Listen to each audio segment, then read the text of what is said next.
Bienvenue à l'Instant Bible, l'émission qui met la Bible à la portée de tous. Et aujourd'hui, nous partons à la découverte d'un thème difficile et passionnant. C'est celui de la guerre qui fait rage derrière toutes les guerres. Je veux parler du conflit entre le bien et le mal. Ce n'est jamais un sujet très agréable à traiter, mais nous sommes convaincus qu'en le comprenant, beaucoup de choses deviennent plus claires. Aussi, nous sommes très heureux d'accueillir aujourd'hui, sur ce plateau, les deux pasteurs qui sont présents, c'est-à-dire le pasteur David Millard, bonjour. Bonjour. Et le pasteur Jétro Camille. Bonjour. Bonjour, merci d'être avec nous. Nous allons aborder ce nouveau sujet et la première question que je peux vous poser, c'est partir d'un constat. Dieu est présenté dans la Bible souvent comme un Dieu qui est bon, qui est aimant, qui est tout-puissant, qui dirige toutes choses.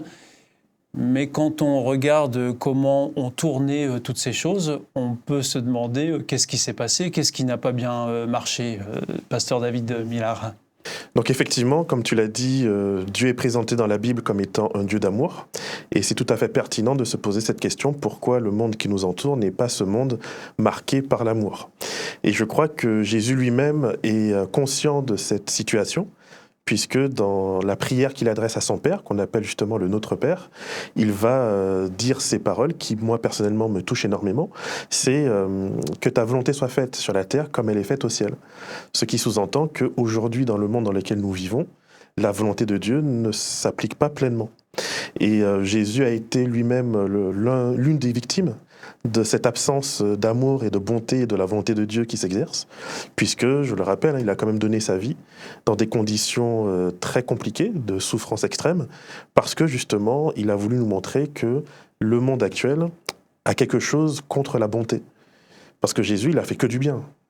Et pourtant, le monde n'a pas su accueillir cette bonté, n'a pas su accueillir ce bien, et la récompense qu'il a obtenue pour le bien qu'il a fait, ça a été justement de se faire mettre à mort. Donc je pense que Jésus lui-même incarne ce paradoxe, puisqu'il est venu incarner le bien et nous montrer que c'est pas parce qu'on incarne le bien que forcément autour de nous, les personnes sont prêtes à l'accueillir et vont nous rendre du bien en retour. Mais je pense que malgré tout, il y a une bonne nouvelle, c'est que même si Dieu, parce qu'il est conscient de cette situation et que c'est un dysfonctionnement, et Dieu justement a prévu un moyen de passer à autre chose et de pouvoir revenir à une situation où nous sommes censés vivre quelque chose de meilleur que ce que nous vivons actuellement.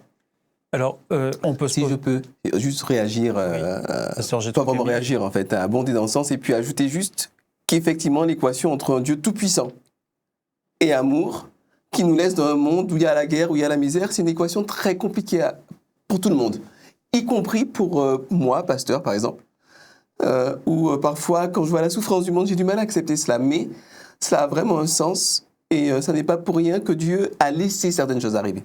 Alors justement, pasteur Jétro Camille, on peut se poser la question et on peut se demander pourquoi est-ce que Dieu a rendu possible que le mal puisse régner de la sorte sur la terre, par exemple. Alors, est-ce que Dieu a rendu possible que le mal règne sur la terre ?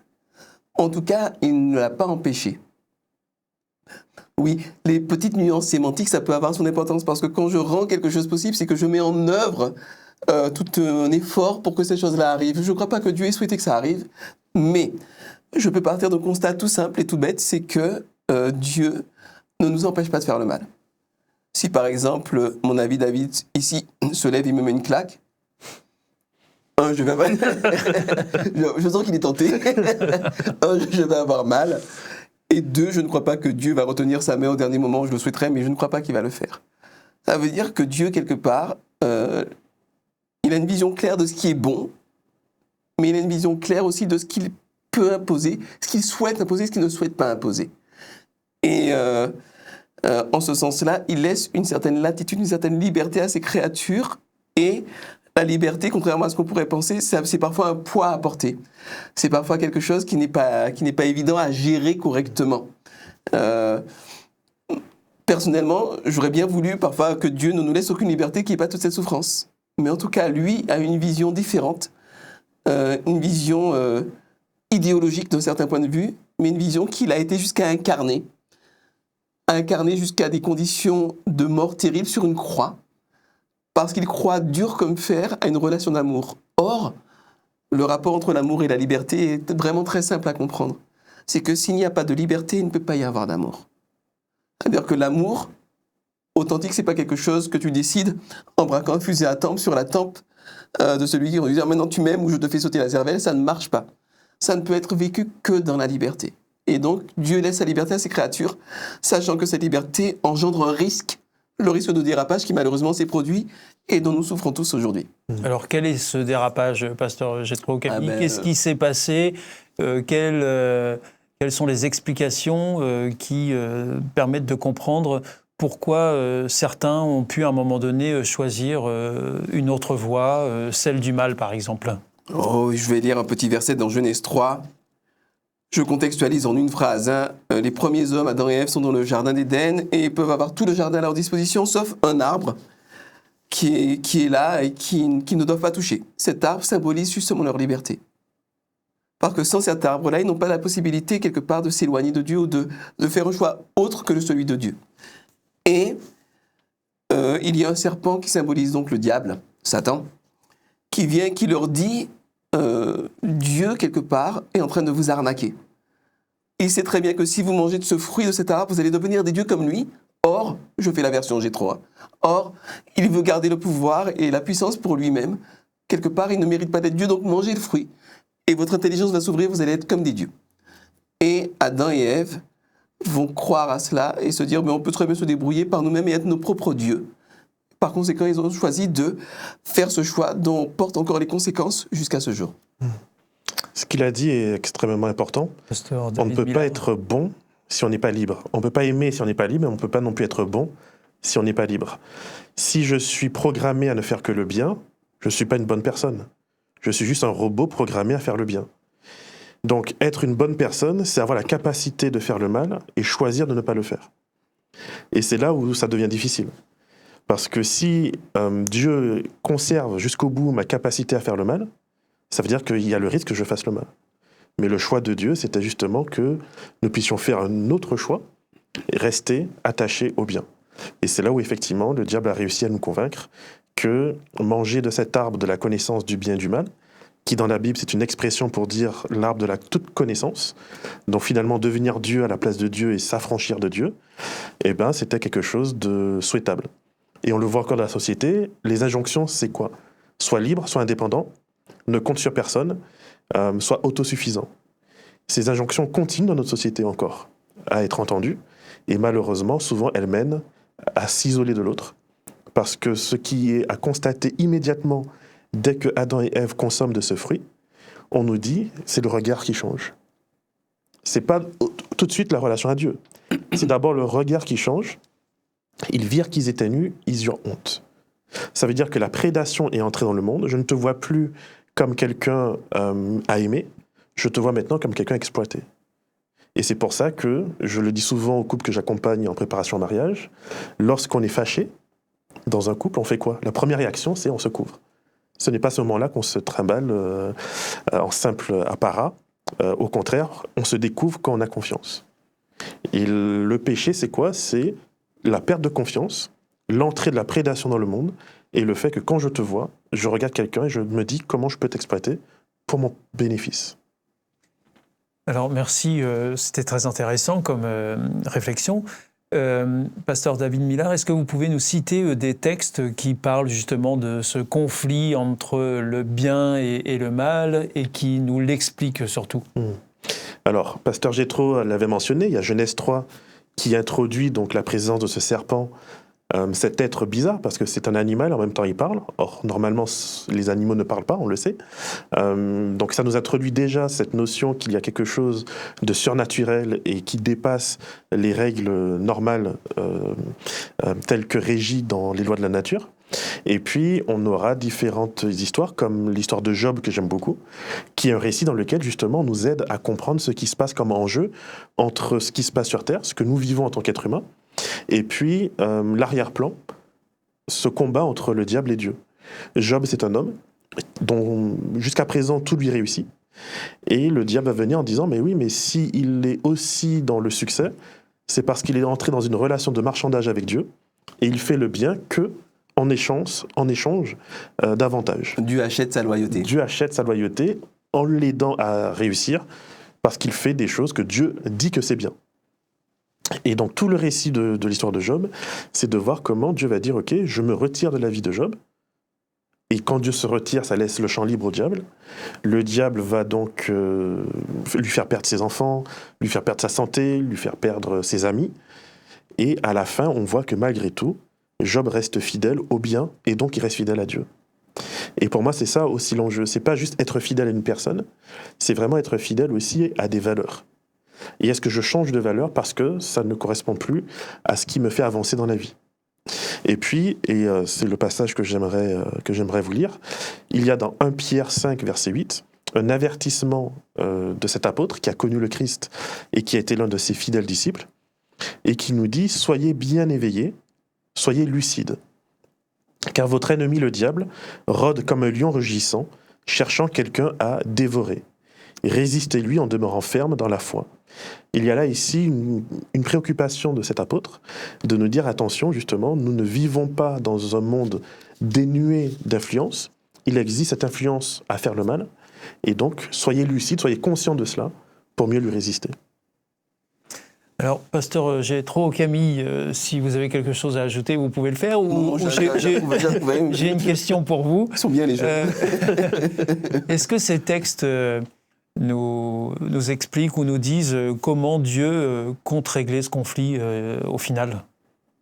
Je sais comment il l'a réglé dans ma vie. Mon ami David le citait tout à l'heure, Satan, l'apôtre Pierre dit que Satan vient comme un lion rugissant cherchant qui il va dévorer.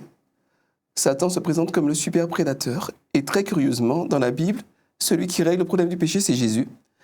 Et Jésus se présente pas comme un super prédateur, mais comme un agneau.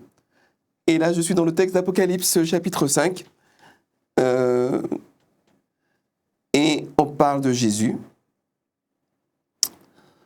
en disant que le seul qui est trouvé digne, quelque part, de mener l'histoire de l'humanité, du monde, à son terme. C'est dit dans d'autres termes, hein, ouvrir les livres, les sceaux, etc. C'est dans un langage imagé que je ne vais pas détailler ici. Mais il est dit, je vis un agneau debout. Il est près du siège royal. Il a 7 cornes et 7 yeux. Bon, la toute-puissance, l'omniscience. Je passe sur les détails théologiques, c'est pas très grave.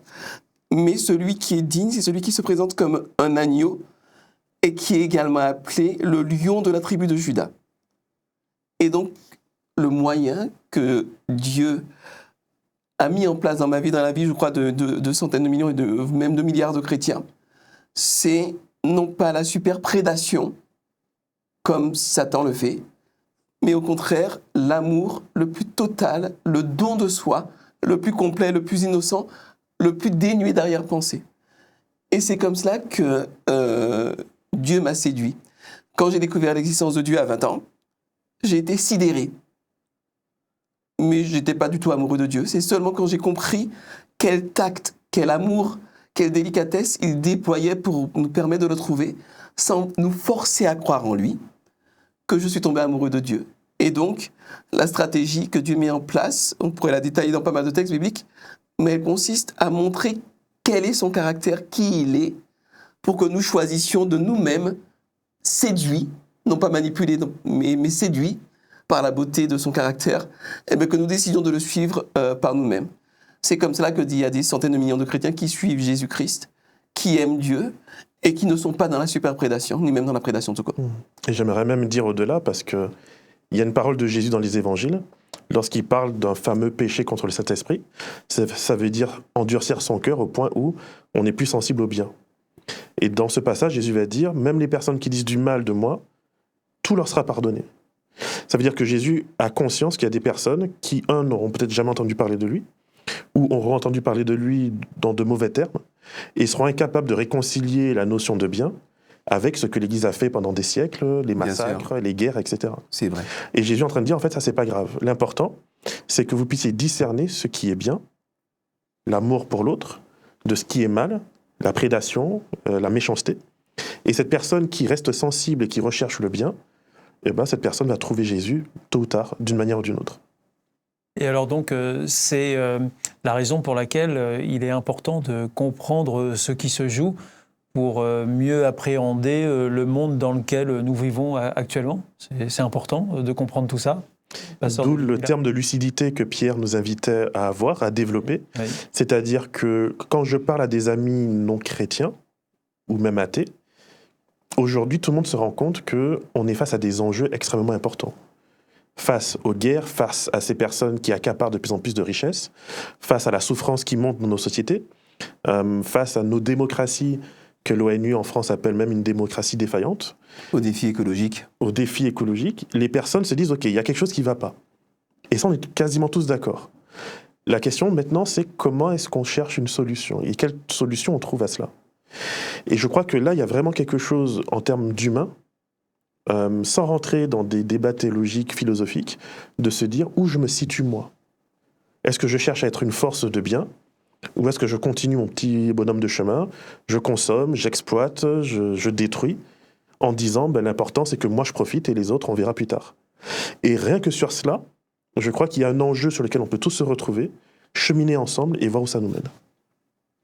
Alors pour terminer, parce que le temps tourne et nous arrivons à la fin de cette émission, Pasteur Jétro Camille, la Bible a encore sa place au XXIe siècle dans notre société ? Quand vous regardez ce qui se passe en Israël en ce moment, la guerre à Gaza, quand vous regardez ce qui se passe en Ukraine, ce qui se passe en Afrique, dans tellement d'endroits, quand vous regardez l'état de la planète, avoir un arrière-plan conceptuel qui permet de comprendre que ça n'est pas simplement l'avidité ou la méchanceté des hommes, mais que derrière, il y a un grand marionnettiste qui essaie de pousser les hommes à s'autodétruire en se séparant toujours plus de la lumière de Dieu. La Bible permet d'avoir cet arrière-plan et d'y voir plus clair. Donc pour moi, ça a une plus-value extraordinaire, c'est que ça permet d'avoir une perspective en se disant, il y a un conflit derrière la guerre, il y a des marionnettistes, un marionnettiste, et puis il y a un Dieu qui essaie de convaincre. Et puis 2, la Bible donne également des échéances, c'est-à-dire que ça ne va pas durer comme ça éternellement. Et c'est aussi une source d'espoir et de joie, de se dire, à un moment donné, on va voir Dieu, le monde sera autrement, il n'y aura plus toute cette haine, toute cette violence, qui n'a vraiment aucun sens, et donc ça donne un horizon. Donc en fait, c'est ce que nous explique la Bible, c'est le contenu de la Bible. Voilà, la Bible est là pour nous donner un horizon, nous donner une perspective et nous permettre de mieux comprendre ce qui se joue ici et maintenant. Pasteur Jétro Camille, merci beaucoup en tout cas pour vos éclairages. Pasteur David Millard également. Merci pour ces échanges lors de cette émission, l'Instant Bible.